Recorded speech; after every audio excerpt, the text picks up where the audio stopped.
Jesus is coming. Jesus is coming. Jesus is coming. He's coming again. He's coming again. Glory be to God. He's coming again. He's coming again. He's coming again. Glory be to God. Shalom, shalom, peuple de Dieu, bonjour. Bienvenue à notre méditation du vendredi 7 juin 2024 qui nous sort du livre de Apocalypse, chapitre 22, verset 12. Nous lisons au nom de Jésus-Christ. Je viens bientôt et j'apporte avec moi ma récompense pour traiter chacun selon ou conformément à son œuvre. Bien-aimé, autrement dit, Jésus revient bientôt et il apporte avec lui le salaire qu'il va donner à chacun selon ce qu'il aura fait, selon la façon dont il se serait comporté dans ce monde.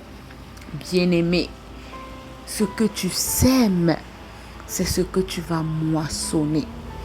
Et Dieu te le rappelle encore ce matin, qu'il va venir bientôt.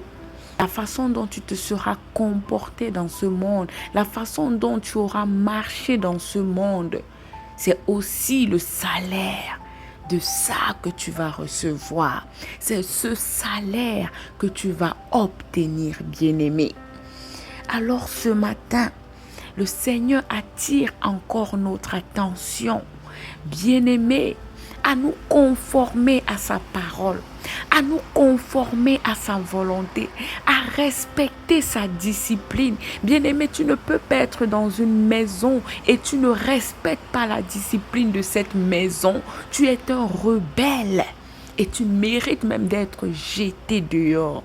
Alors, bien-aimé, si tu es de Dieu, respecte également la discipline de sa maison. Parce que lorsqu'il viendra, il apportera à chacun le salaire que chacun aura travaillé de son vivant sur cette terre. Bien-aimé, beaucoup ne croient même pas à la venue de Christ. Beaucoup doutent même encore du retour de Jésus-Christ. Certains pensent que lorsqu'ils se réveillent le matin et qu'ils voient les informations de tout ce qui se passe dans le monde, ils pensent que les journaux, les chaînes de télé ou les réseaux sociaux vont publier, n'est-ce pas, l'avènement de Christ, vont publier le retour de Christ. Mais je suis désolée, bien-aimés. Personne ne publiera la venue de Christ. Personne ne va annoncer la venue de Christ. Christ viendra comme un voleur. Il te surprendra. Bien-aimé, si Christ ne nous surprend pas, il y aura beaucoup d'hypocrites au ciel. Si nous connaissons le jour du retour de Jésus-Christ, il y aura beaucoup d'hypocrites au ciel. Mais il viendra comme un voleur qui ne nous avertit pas, qui nous surprend. Alors il te trouvera dans ta vraie nature. Si tu prends le nom de Jésus-Christ pour faire les bêtises, si tu prends le nom de Jésus-Christ pour cacher ta mauvaise nature, si tu prends le nom de Jésus-Christ pour escroquer les gens, pour manipuler les gens, ce jour, Dieu va te trouver dans ton travail de manipulateur avec son nom. C'est dans cette posture qu'il va te trouver. Bien-aimé, ne pense pas qu'il va calculer quand tu seras bien. Il va calculer quand ta nature, ta vraie nature sera exposée. C'est le jour-là qu'il va dire, ah oui, toi tu parlais de Christ, tu parlais de moi, donc c'est ça que tu fais. C'est comme ça que Dieu va venir. Il va surprendre chacun dans sa véritable nature. Et tu recevras ton salaire. C'est pourquoi lorsque nous lisons Sophonie, chapitre 1, verset 14, la Bible nous dit, le grand jour de l'Éternel est proche. Il est proche, il arrive en toute hâte. Le jour de l'Éternel fait entendre sa voix. Ce jour est proche. Bien-aimés, lorsque nous voyons les événements qui se passent, grâce. Nous confirmons que Jésus-Christ est proche. Alors, tant que tu es encore en vie, tant que tu peux encore faire le choix, choisis Jésus-Christ.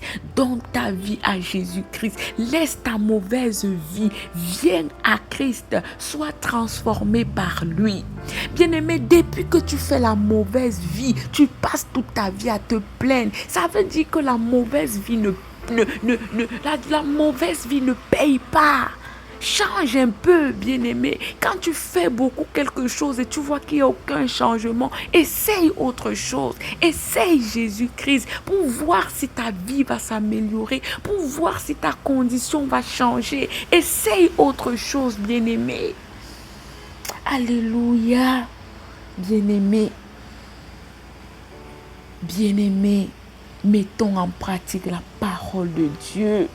Ne nous bornons pas à l'écouter. Ne te limite pas à écouter les enseignements, à écouter les méditations, à écouter ce que les pasteurs prêchent. Mais bien aimé, la Bible nous dit dans Jacques 1:22 de mettre la parole en pratique. Lorsque tu écoutes, c'est bien, mais ne te limite pas à ça. Mets en pratique. Passe à l'action. Mets-la en application, bien aimé. Mets-la en application. Certes, la Bible dit, n'est-ce pas, qu'on est sauvé par la grâce. Mais bien aimé, la même Bible nous dit que la grâce est trompeuse. Ne te fie pas seulement à ce verset qui dit, n'est-ce pas, qu'on est sauvé par la grâce, mais travaille avec crainte et tremblement à ton salut, comme nous le recommande l'apôtre Paul dans Philippiens 2, verset 12. Mais si ce n'était pas la grâce qu'on est sauvé, pourquoi l'apôtre Paul nous exhorte à travailler à notre salut avec crainte et tremblement? Et lorsque nous allons loin dans Matthieu 11, verset 12, la Bible nous dit, depuis le temps de Jean-Baptiste jusqu'à présent, le royaume des cieux est forcé. Et ce sont les violents qui s'en emparent. Bien-aimé, ne pense pas que tu vas mener ta mauvaise vie et puis le royaume des cieux sera ouvert pour t'accueillir. Bien-aimé, tu dois travailler à respecter les préceptes de Dieu. Tu dois travailler à faire la volonté de Dieu, à plaire à Dieu. Dieu ne veut pas que tu sois parfait, mais il veut voir ses efforts à être parfait. Il veut voir comment face au péché, tu t'efforces à ne pas succomber. C'est cet effort, ces intentions d'être parfait qui l'intéressent. Ce n'est pas la perfection, mais ce sont les efforts. Alors ce matin, bien-aimé, opte pour la bonne voie, opte pour Jésus-Christ. Il revient bientôt et c'est vrai. Et c'est vrai. Ce n'est pas faux, bien-aimé. Reste avec Christ, choisis Christ et tu seras au ciel, au paradis avec lui. Alléluia, nous allons prier. Oh Papa chéri, notre Père responsable, notre Père rempli d'amour pour nous.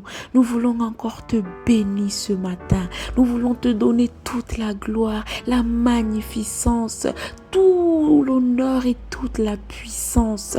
Parce que ce matin encore, tu nous as réveillés. Tu nous as comptés parmi les vivants. Béni sois-tu, Papa chéri. Béni sois-tu, Seigneur Jésus-Christ. Merci encore pour ces paroles enrichissantes que tu nous as données. Veille sur nous durant tout ce week-end, Papa. Préserve nos vies de tout mal. Au nom puissant de Jésus-Christ. Amen. Excellent week-end à tous et à lundi. Shalom.